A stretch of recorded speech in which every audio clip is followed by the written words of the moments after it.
May it be an evening star shines down upon you.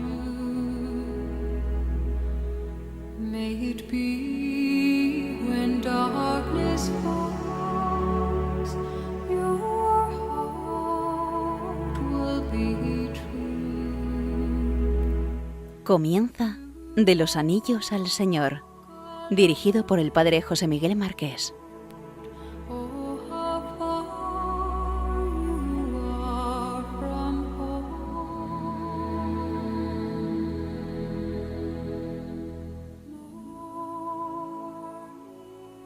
De los Anillos al Señor, en J.R.R. Tolkien.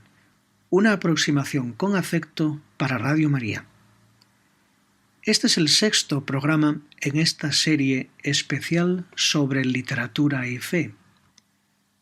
En el anterior programa de esta serie, en el quinto, veíamos que hacia el final de la Comunidad del Anillo, la primera parte del libro, se da cuenta Frodo de que su presencia representa un gran peligro para el resto de la compañía y resuelve irse solo a Mordor. Al final es alcanzado por su fidelísimo amigo Sam. «No, Sam», le dice Frodo, «me voy a Mordor solo». «Naturalmente que sí, señor Frodo, y yo le acompañaré». Las dos torres, la segunda parte del libro, comienza con la Compañía del Anillo separada y con Frodo y Sam huyendo en dirección a Mordor. Mientras los demás les persiguen, los orcos atacan y matan a un arrepentido Boromir. Su pecado de desesperación ha supuesto la muerte de Boromir. El pecado siempre engendra la muerte, pero su arrepentimiento y confesión, cuando llega Aragorn finalmente, le supone la salvación.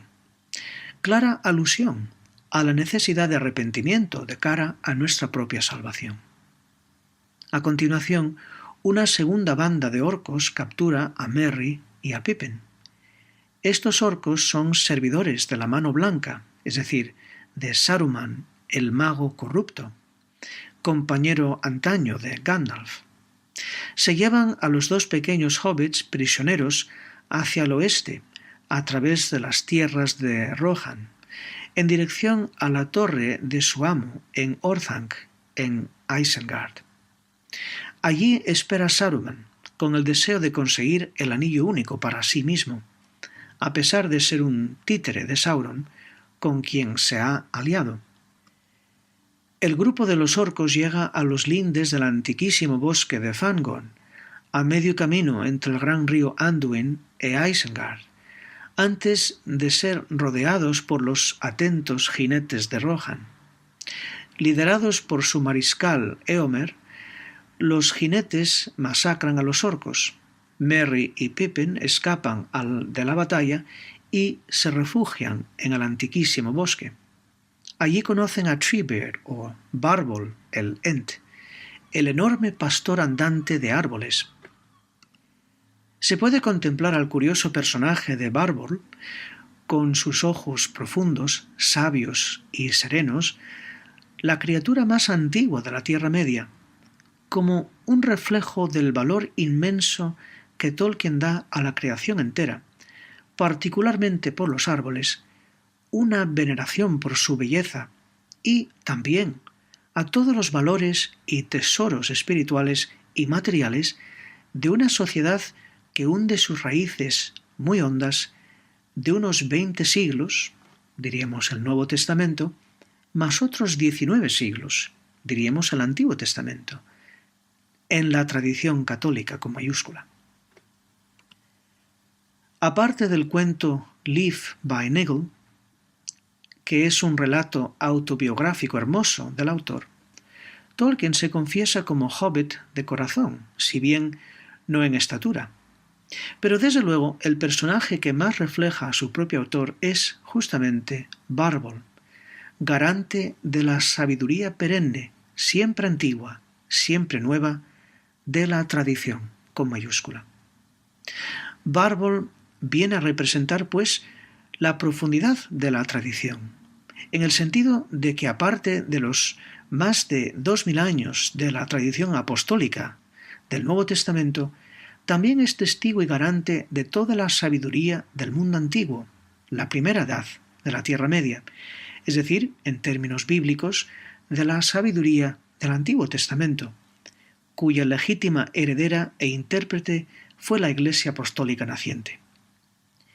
Y ante la destrucción inmisericorde de los bosques por parte de los orcos de Saruman, que Bárbol lamenta, tiene mente de metal, pues ha perdido su gusto por cultivar las cosas que crecen, convoca una Cámara Ent, una gran asamblea de reunión, y tras un tiempo relativamente largo, pues los Ents no se caracterizan por ser precisamente raudos, resueltamente optan por hacer frente a los gravísimos estropicios de Saruman y parten hacia Isengard, en lo que puede muy bien ser la última marcha de los Ents. Tras haber perseguido a los orcos de Saruman, Aragorn, Legolas y Gimli se encuentran con la compañía de Éomer poco después del ataque a los orcos por los jinetes de aquel. En su diálogo acerca de los tiempos nefastos que les toca vivir, Éomer hace una pregunta reflexiva. ¿Cómo encontrar el camino recto en semejante época? Una pregunta siempre actual para el cristiano de todos los tiempos. Aragorn le da, y nos da, una respuesta acertada, válida en todo tiempo y lugar. Como siempre, el mal y el bien no han cambiado desde ayer, ni tienen un sentido para los elfos y enanos y otro para los hombres. Corresponde al hombre discernir entre ellos, tanto en el bosque de oro como en su propia casa. A lo que Éomer, comprendiendo el alcance de la respuesta, a su vez contesta: muy cierto, no dudo de ti, ni de lo que me dice el corazón. Éomer los provee de caballos y Aragorn, Legolas y Gimli parten hacia el bosque de Fangorn. Pero su búsqueda de los hobbits es inútil. Sin embargo, se encuentran con alguien a quien no esperaban. Gandalf reaparece vestido de un blanco deslumbrador, con un cuerpo transfigurado, pues ha regresado de la muerte para ayudar a completar la misión. Con él van a Rohan al castillo dorado de Theoden, rey de Rohan, en Edoras, donde Gandalf sana al prematuramente envejecido rey, rescatándole del hechizo de Lengua de Serpiente, su consejero, aliado secreto de Saruman. Recuperado Theoden el rey, hace una composición de lugar, diríamos, y lamenta diciendo: «Ay, que estos días aciagos sean para mí y que me llegan ahora en la vejez, en lugar de la paz que creía merecer. Los jóvenes mueren mientras los viejos se agostan lentamente, porque ha perdido en batalla a su único heredero, Theodred, y se enteró de la muerte del joven Boromir».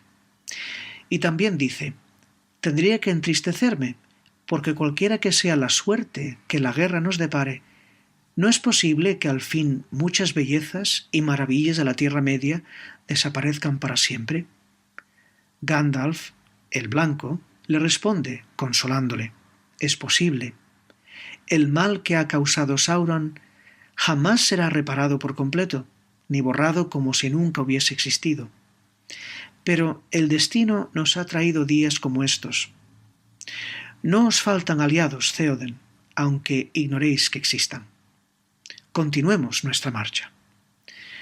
Hace referencia Gandalf al realismo, del misterio de la iniquidad de la que habla San Pablo, y que ciertamente una vez entrado el pecado en el mundo, en la historia, pues ciertamente hay redención por Cristo, claro está, en la cruz, el sacrificio sacerdotal y redentor expiatorio de Cristo en la cruz, pero así todo ese precio que hay que pagar, que el Señor quiso pagar libremente, libérrimamente para redimirnos del maligno, del pecado y de la muerte y todos los males que asolan el mundo, ciertamente así todo, la redención está hecha objetivamente y así todo, ciertamente no todo puede volver a ser como antes de la caída de Adán y Eva.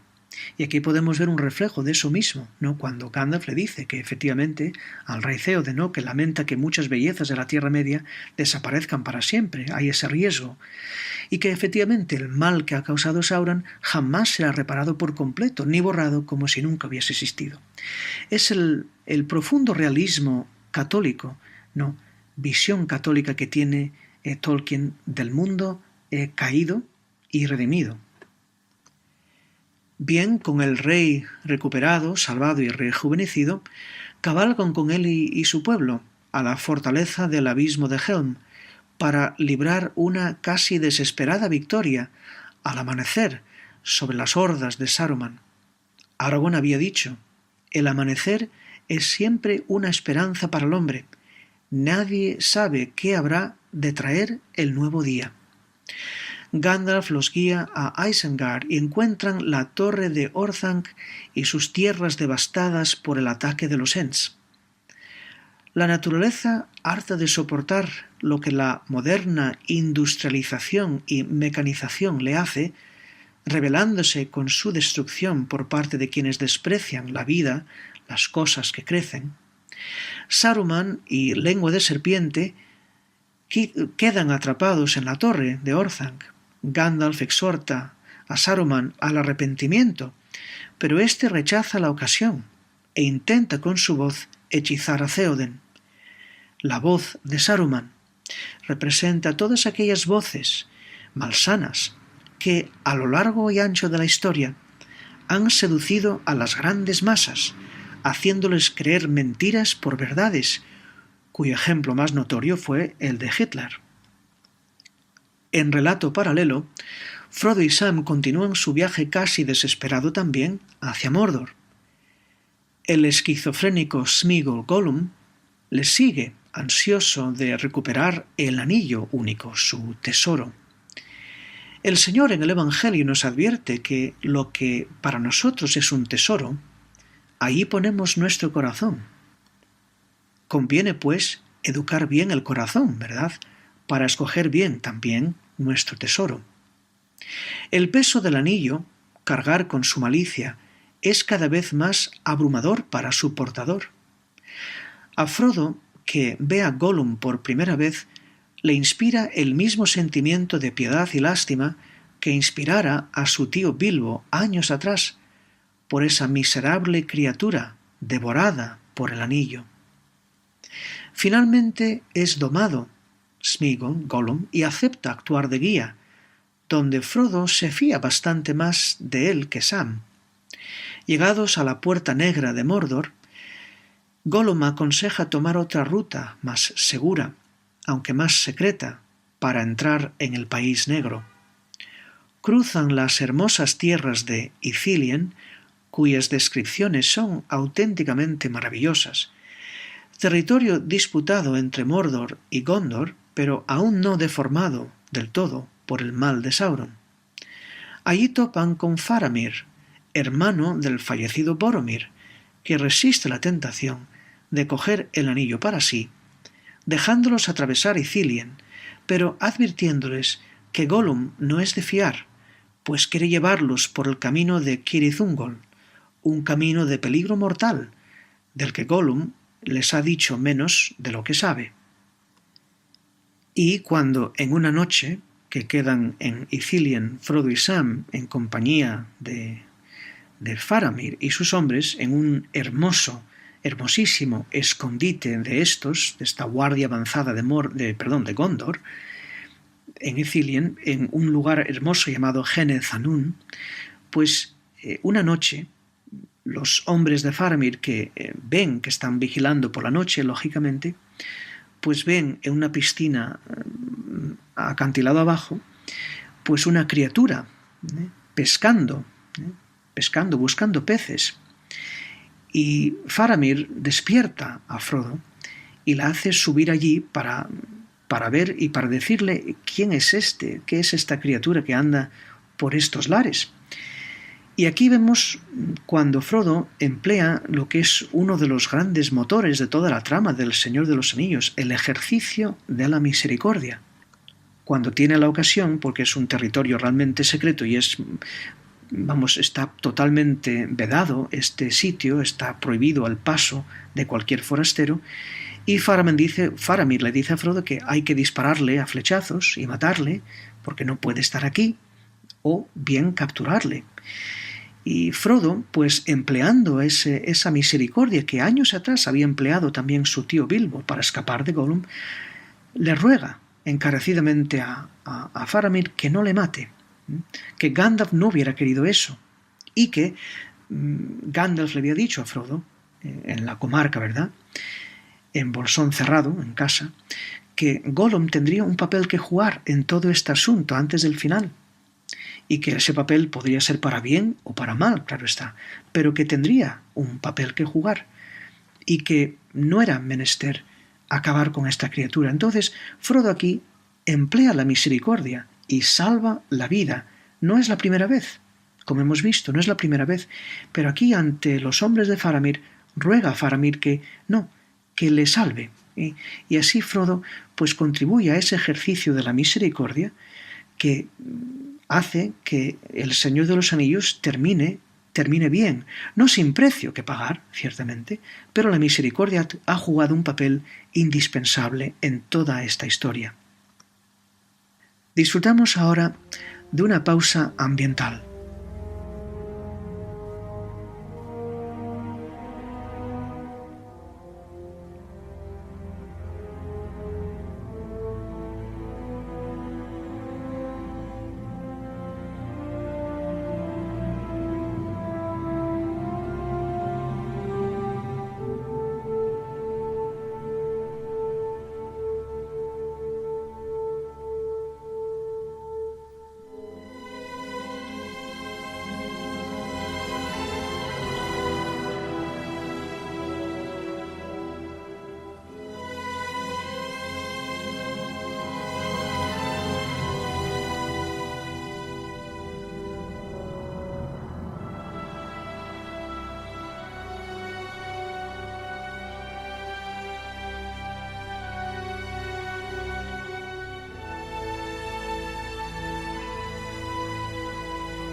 Sintonizan Radio María, programa especial de Los Anillos al Señor en J.R.R. Tolkien, una aproximación con afecto para Radio María. Bien, mientras Frodo, Sam y guiados por Gollum van de camino a Cirith Ungol, un camino, decíamos, de peligro mortal, que Faramir había dicho a Frodo, del que Gollum había dicho menos de lo que sabe, mientras van de camino y toman turnos para dormir, en una ocasión Sam se descuida, dejando que Frodo duerma plácidamente en su regazo. Gollum, que había ido en busca de comida, les ve a los dos, dormidos en paz, y acercándose, suavemente acaricia a Frodo. Pobre Gollum, víctima triste del anillo, devorado física y moralmente, habiendo vivido artificialmente mucho más allá de su tiempo natural, demasiado lejos de su familia y amigos, por una última vez en su desdichada vida, siente un atisbo de bondad, cariño y amistad. Por unos momentos, los recuerdos de su anterior vida como hobbit, antes del trágico hallazgo del anillo, le hacen estar casi al borde del arrepentimiento. Es una escena particularmente entrañable y lograda por los gestos y las miradas silenciosas que le conmovieron tanto que hasta hicieron llorar al propio Tolkien mientras escribía este relato. Por desgracia, Sam es despertado y, desconfiado, asusta a Gollum, que vuelve a su actual estado desolador. Es desde luego una actitud muy cristiana tener entrañas de misericordia ante toda miseria humana, y gozar de la gracia de un gesto y la palabra oportunos frente al hermano solo y desamparado. Pasan por la ciudad fantasmal de Minas Morgul, antaño Minas Ithil, donde el señor de los espectros del anillo, montado ya no en corcel, sino en una negra bestia alada, capitanea las hordas de Sauron para su inminente asalto a la ciudad de Minas Tirith, ciudad principal del reino de Gondor.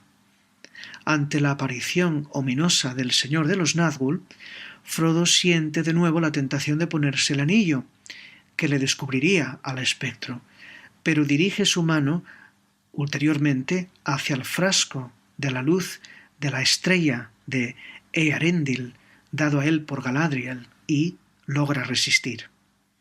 Y esto para infundirnos ánimo, a que nos agarremos a las mediaciones de gracia que Dios nos da por medio de unos signos de salvación, que son los sacramentos en primer lugar, y también a que seamos muy propensos a acudir a la Virgen María para pedir su maternal e eficaz intercesión, al igual que los elfos acuden a la protección de la Reina de las Estrellas, Elbereth.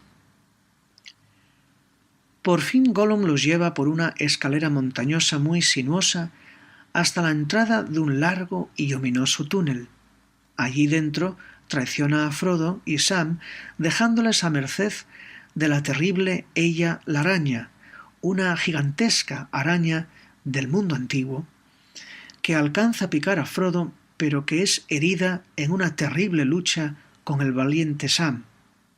Este, enfadado por la traición de Gollum, abraza desconsoladoramente a su querido amo, creyendo que está muerto, y opta, después de pasar las decisiones tan difíciles a tomar, por continuar la imposible misión solo, por puro amor a Frodo.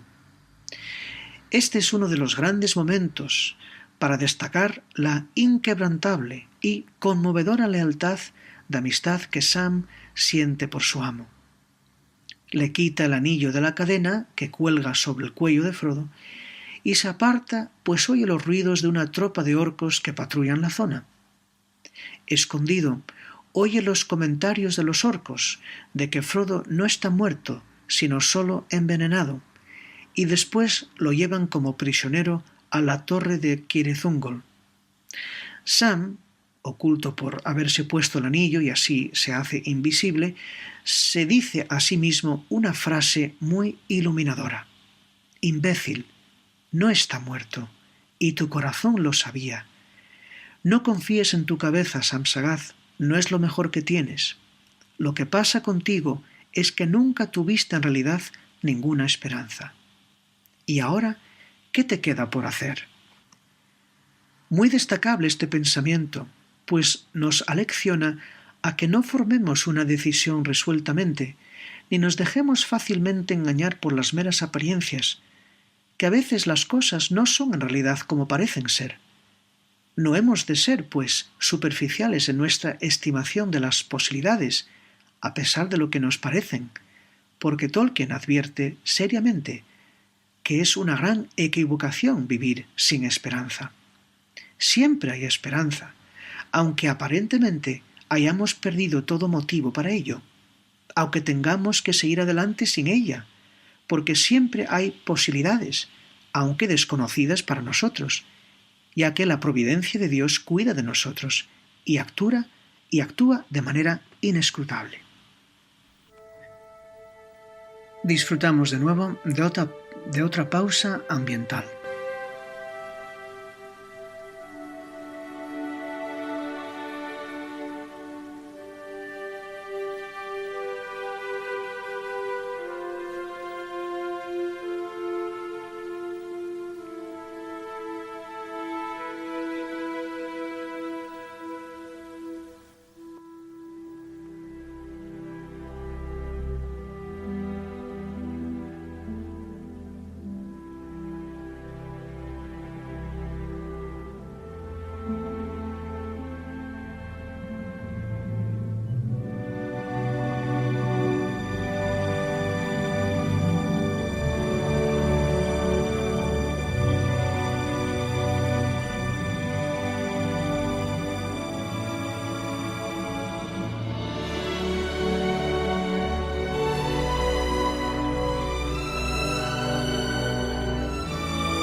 Sintonizan Radio María, programa especial sobre literatura y fe de Los Anillos al Señor en J.R.R. Tolkien, una aproximación con afecto para Radio María.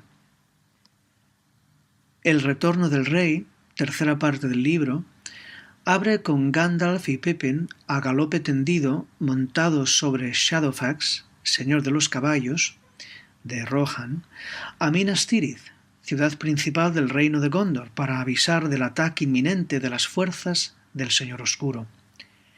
Denethor II, el padre de Boromir y Faramir, es el senescal de Gondor, y está destrozado por haber tenido las noticias nefastas de la muerte de su querido hijo Boromir, a quien prefería sobre su hijo menor, Faramir. Es que lo había enviado al concilio de Elrond para averiguar acerca del anillo único que supuestamente había sido encontrado, pues quería llevárselo a Minas Tirith para alejar el anillo de Sauron. Denethor, siendo un hombre noble pero orgulloso, cae en el fatal error de querer combatir al Señor Oscuro con sus mismas armas. Este error hizo que Boromir cayera en la misma trampa. Hay una pugna entre Gandalf y Denethor que tiene unas resonancias en la pugna histórica entre Iglesia y Estado. A saber, a Denethor solo le preocupa el bien de Gondor. Su interés es, digámoslo así, nacional, pero no se muestra muy solidario con los demás pueblos de la Tierra Media. Mientras que Gandalf el Blanco ostenta unos atributos propios del papado romano, en el hecho de que no pertenece a ninguna nación y, en un sentido literal, es el indiscutible líder de todos los pueblos libres y fieles. Y esto es así porque, siendo un mago sabio, como los sabios reyes magos, su poder es mágico, entre comillas, antes que temporal, al igual que el del Papa es sacramental. Como muy agudamente dice Charles Columb en un ensayo, y le cito, a la afirmación de Denethor de que no hay en el mundo en que hoy vivimos una meta más alta que el bien de Gondor, Gandalf replica, yo no gobierno en ningún reino, ni en el de Gondor ni en ningún otro, grande o pequeño, pero me preocupan todas las cosas de valor que hoy peligran en el mundo, pues también yo soy un senescal. Así podría haber hablado Bonifacio VIII a Felipe el Hermoso, San Gregorio VII a Enrique IV o Inocencio III al rey Juan. Hasta ahí la cita. Pero así todo, en el papado romano tradicionalmente hay un poder espiritual, lógicamente, pero también hay un poder temporal, y esto queda reflejado en el papel de Gandalf el Blanco. Ciertamente Gandalf no es coronado propiamente como un rey de pueblos, ni grandes ni pequeños. Bueno, Denethor tampoco, porque es un senescal, él no desciende de un linaje regio. Pero qué duda cabe que Gandalf tiene un poder espiritual sobre Denethor, sobre Theoden, sobre los reyes que sí son coronados. En el caso de Theoden, en el caso de Denethor, ciertamente no es un rey, pero es el senescal de Gondor. Entonces, hay un cierto poder temporal, moral también, legítimo, que Gandalf, aunque ciertamente la figura de Gandalf no es analogía, evidentemente, del papado romano, como Tolkien es un católico devoto, pues, querámoslo o no, de alguna manera el papado romano se refleja en el papel que desempeña Gandalf en El Señor de los Anillos.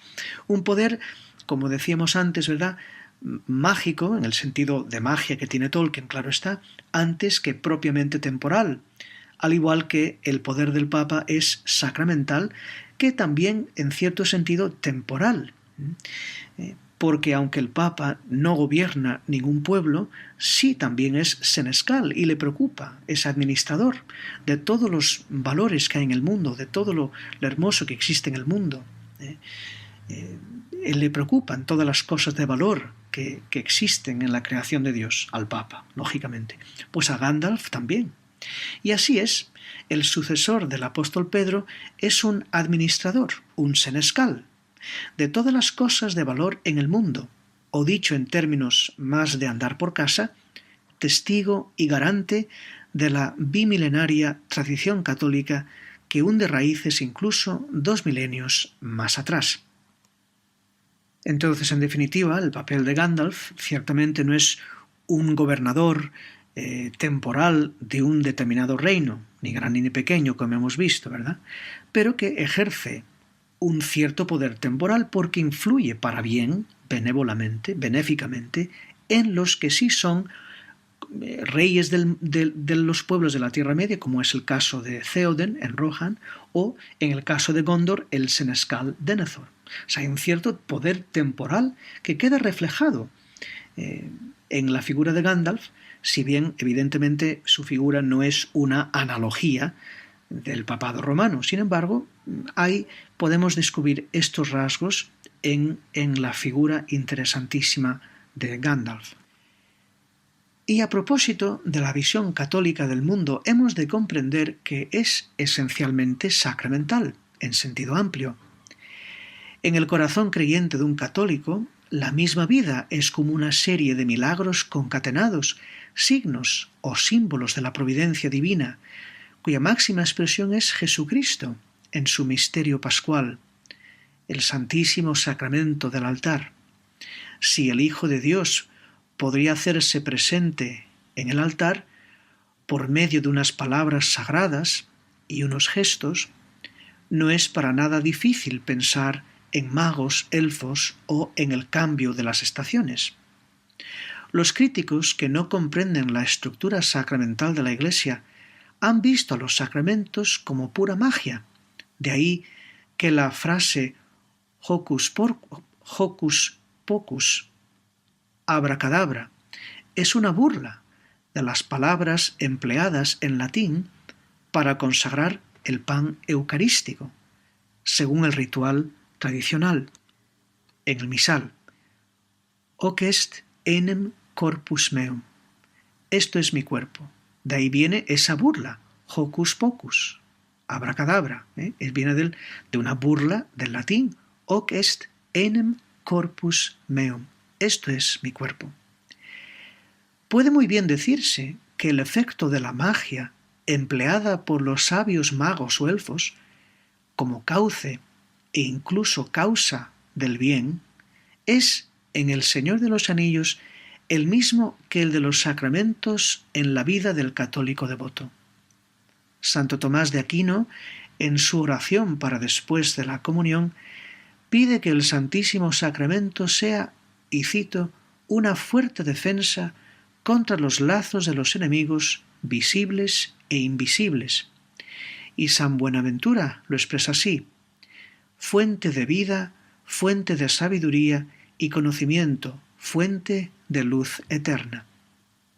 Dicho de otra manera, así como los sacramentos son los cauces de la gracia en el mundo católico, así es la magia, usada por los elfos y los sabios, el cauce de la gracia en la Tierra Media.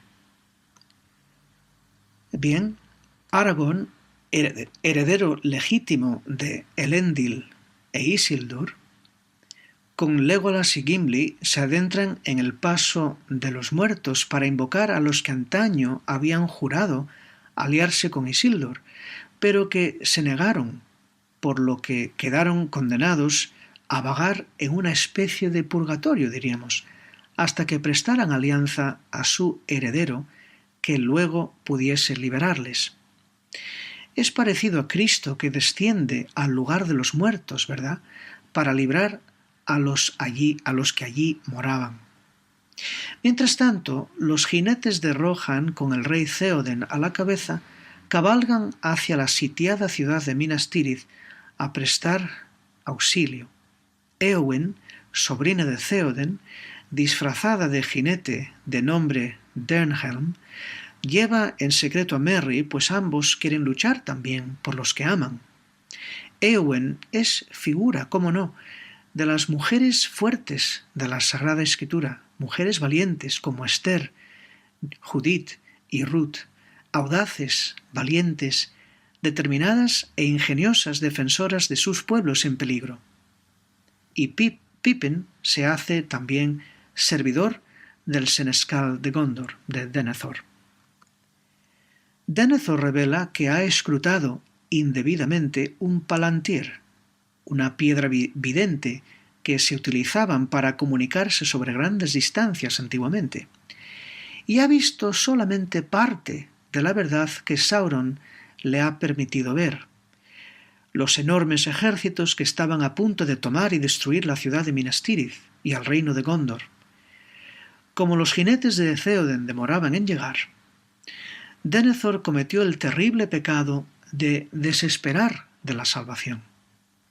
Y cuando regresa malherido su hijo Faramir, en una batalla imposible, la desesperación le hace perder incluso hasta la cabeza, e intenta quemarse vivo con su hijo, aún vivo. Pippin intenta parar aquella locura, pero no puede, y va en busca de Gandalf, que está ahora dirigiendo las defensas de la ciudad. Al enterarse de esta pésima noticia, Gandalf lamenta: «Hasta en el corazón de nuestra fortaleza tiene el enemigo armas para golpearnos, porque esto es obra del poder de su voluntad». Es decir, hasta donde nos creemos más fuertes, protegidos y seguros de nosotros mismos, también puede el maligno darnos una dura zancadilla.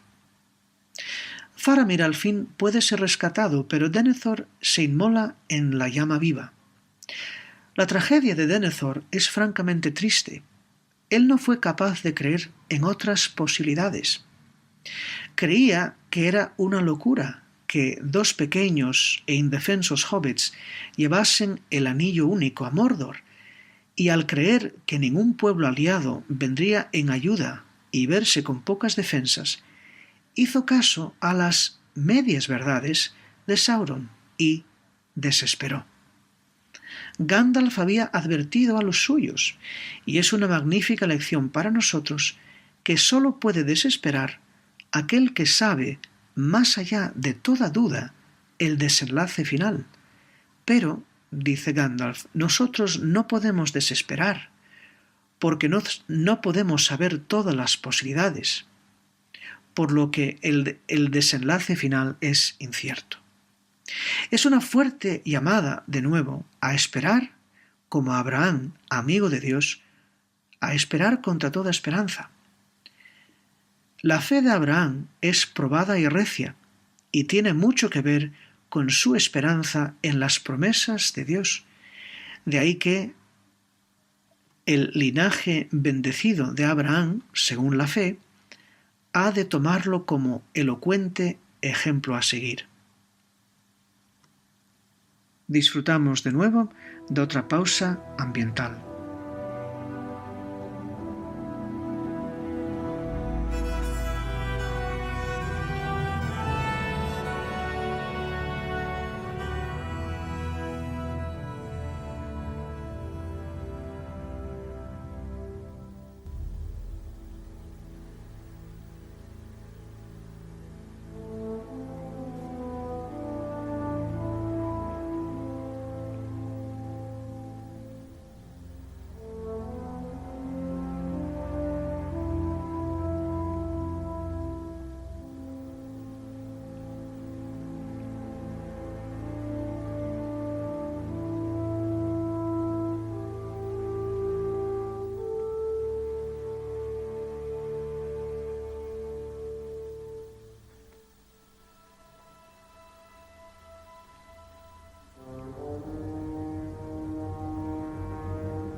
Sintonizan Radio María, programa especial sobre literatura y fe de los anillos al Señor en J.R.R. Tolkien, una aproximación con afecto para Radio María.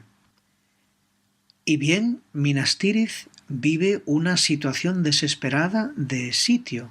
Los incontables ejércitos de Sauron atacan ferozmente, los Nazgûl alados aterrorizando con gritos que hielan la sangre e infunden terror y desesperación. Por fin se oyen, cual si atalayas de esperanza inesperada, los cuernos de batalla al llegar los jinetes de Rohan. Theoden es atacado por el señor de los Nazgûl y muere, pero Éowyn y Merry muestran su valor al matar al mismísimo señor de los espectros, que había incluso entrado por la ciudad de Minas Tirith una vez que sus huestes habían derrumbado la puerta fuerte, y ya la desesperación ya universal casi en la ciudad de Minas Tirith, y es justo cuando llegan los jinetes de Rohan. Es un cambio sustancial en la suerte de esta ciudad sitiada. Bien, Theoden es atacado por el señor de los Nazgûl y muere, pero Éowyn y Merry muestran su valor al matar al mismísimo señor de los espectros. Aragorn y sus tropas también llegan por el mar, y la gran batalla en los campos del Pelennor alivia el sitio de Minas Tirith. Éowyn, Merry y Faramir son llevados a las casas de curación, donde Aragorn da una muestra más de su realeza. Las manos de un rey son manos que curan. Aragorn es una figura claramente mesiánica, así como Cristo, Rey del universo, muestra su misericordia, entre otras maneras, cuando sana a los enfermos, cuyos relatos leemos en los Santos Evangelios. Una última deliberación entre Gandalf, Aragorn y compañía deciden enfrentarse a Sauron a las mismas puertas de entrada a Mordor, y no ceden ante la desconsoladora evidencia de restos de la ropa de Frodo cuando él fue capturado en la torre de Cirith Ungol, mostrados orgullosamente en manos de esta figura de la boca de Sauron, un siervo del Señor Oscuro. Puesto que sus tropas son insuficientes y están debilitadas, no tienen esperanzas realmente de ganar por la fuerza. No obstante, siguen adelante contra toda esperanza, justamente para desviar la atención del ojo de Sauron de otro movimiento dentro de su Tierra Negra, el de Frodo y Sam, acercándose sigilosamente al Monte del Destino para arrojar el anillo único y así salvar a la Tierra Media. En narración paralela, el valiente y fiel Sam rescata a Frodo de las torturas de las que fue objeto su amo a merced de los orcos en la torre de Cirith Ungol. La escena del rescate es francamente conmovedora. Completamente agotados por todo lo que han pasado, con sed, luchando con la tierra absolutamente inhóspita de Mordor, con el anillo que es cada vez más pesado e insoportable, Frodo y Sam van acercándose agónicamente a las grietas del destino. Sin hacer propiamente una analogía, sí podemos ver por aplicabilidad, como pensaba Tolkien, que en el personaje de Frodo una figura del siervo doliente del Señor que aparece en el profeta Isaías, y por tanto figura a su vez de Cristo, pues como Cristo, Frodo entra en el corazón del reino enemigo para así destruirlo. Contemplamos así el sacrificio voluntario de Frodo, aun hasta la muerte si fuera menester, para que otros puedan vivir.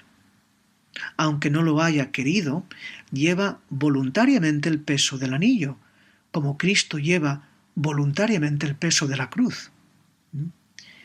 Y lo que más pesa a Frodo no es tanto el anillo cuanto el peso insoportable de la malicia del ojo de Sauron, así como lo que a Cristo le pesa no es tanto la cruz material, cuanto el peso de la malicia de nuestros pecados. Precisamente esto lo hemos contemplado con meridiana claridad en esa magnífica y grandiosa película La Pasión de Cristo de Mel Gibson, que salió por primera vez en los cines en la Semana Santa del año de gracia del Señor 2004. Pero aquí conviene matizar algo muy importante.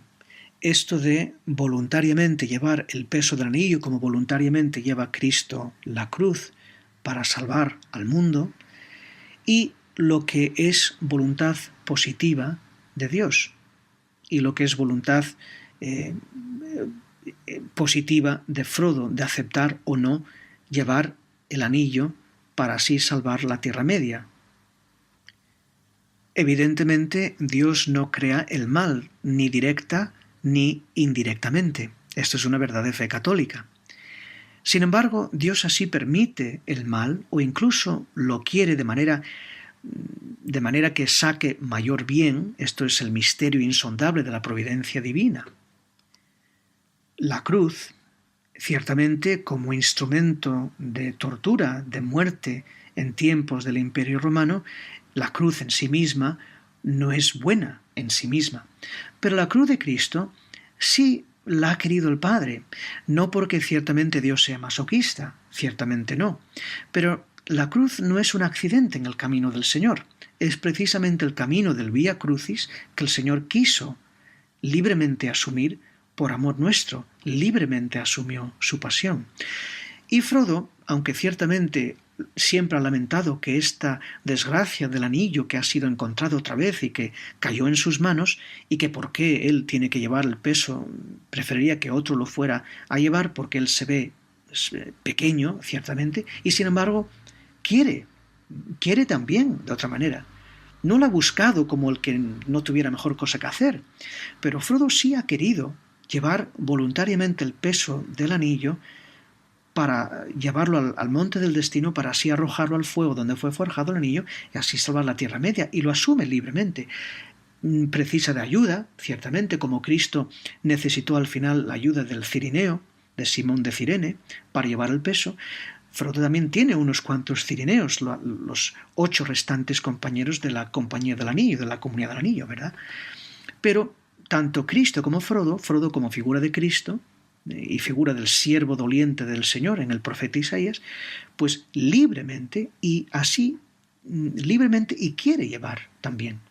Aunque no lo haya buscado así como el que no tiene mejor cosa que hacer, pero libremente quiere asumir este sacrificio, porque está mucho en juego. En el caso de Cristo, evidentemente, está la salvación del mundo, nada más y nada menos, la salvación de la Tierra Media, en el caso de Frodo.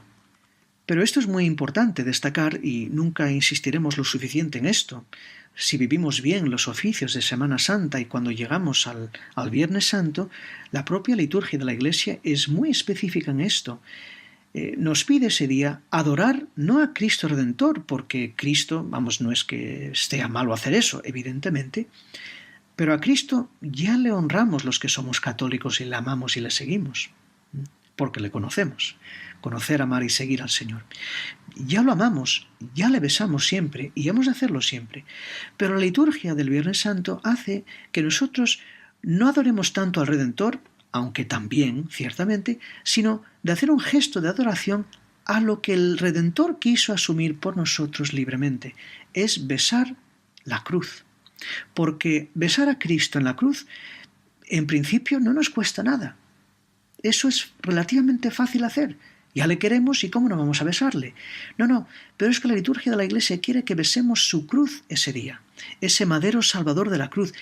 Mirad el árbol de la cruz donde estuvo clavada la salvación del mundo, venid a adorarlo. La cruz, porque la cruz de Cristo quizás nos cuesta más besar. A Cristo ya le besamos, ya le queremos habitualmente, pero nos cuesta mucho más besar su cruz. En la película La Pasión de Cristo de Mel Gibson, cuando el Señor empieza su Vía Crucis, ciertamente hay un momento en que el actor, un actor católico, por cierto, que hace el papel de Jesús, besa la cruz. Esto es lo que hacemos nosotros en Viernes Santo. Bueno, pues de otra manera, Frodo también, evidentemente no besa el anillo, pero lleva voluntariamente, amorosamente, esa terrible carga porque quiere salvar a sus amigos, quiere salvar a los pueblos de la Tierra Media, quiere salvar la Tierra Media. De alguna manera Frodo participa de esto también. Nosotros pues tendemos a querer el personaje de Frodo, pero hace falta querer lo que él está aportando. Porque eso es nocivo. Evidentemente hay una gran diferencia, porque la cruz de Cristo no es nociva para nosotros. Aquí hay una diferencia. Hay una semejanza en los personajes de Frodo y Cristo, los dos se sacrifican, pero la cruz de Cristo para nosotros no es un mal, es un evangelio, es una buena noticia. La crucifixión de Cristo, siendo dolorosa, siendo humanamente desgarradora, es para nosotros fuente de salvación, fuente de redención, fuente de bendición. Y no podemos ser, como dirá San Pablo, los judíos que no se convierten a Cristo, que creen que la cruz de Cristo es para los judíos no conversos, dice San Pablo, la cruz es un escándalo. Y para los griegos paganos, y los paganos en general, la cruz de Cristo es necedad. Bueno, para nosotros no, para los cristianos, dice San Pablo, el apóstol, ¿no? La cruz de Cristo es sabiduría y fuerza de Dios. Y así hemos de vivir siempre la cruz de Cristo, sobre todo el Viernes Santo. Así que tenemos el interesante paralelo de Cristo, figura del siervo doliente de Isaías, figura a su vez de Cristo. Los dos, Cristo y Frodo, pues entran en el corazón del reino enemigo para destruirlo desde dentro. Frodo portando el anillo amorosamente porque quiere salvar la Tierra Media, y Cristo portando la cruz, que en sí misma es un instrumento de tortura romana, un castigo ejemplar para los malhechores que Cristo asume libremente porque así lo quiere. Y esa cruz de Cristo, ese madero salvador de la cruz, ¿no? Que también es el árbol de la vida, el árbol del paraíso tenido y perdido. El madero salvador del arca de Noé, que representa ya en el Antiguo Testamento a la Iglesia. Fuera del arca de Noé hay diluvio, hay perdición. Fuera de la Iglesia también. Como dice San Agustín, ¿no? Fuera de la Iglesia católica podemos encontrar de todo, menos la salvación. Y el madero salvador de la cruz de Cristo, que también simboliza la barca de Pedro. Son todas estas imágenes bíblicas y teológicas para que apreciemos mejor lo que celebramos cuando celebramos el misterio de nuestra redención, que es el sacrificio de Cristo en la cruz. Y así Frodo hace algo parecido, salvando las distancias obviamente, pero algo parecido. Se sacrifica voluntariamente para destruir el anillo único y así salvar a la Tierra Media. Bien, concluimos aquí el 6º programa especial de esta serie sobre literatura y fe de Los Anillos al Señor en J.R.R. Tolkien, una aproximación con afecto para Radio María. May it be an evening star shines down upon you. May it be when darkness falls, your heart will be true. Han escuchado en Radio María De los Anillos al Señor, un programa dirigido por el padre José Miguel Marqués.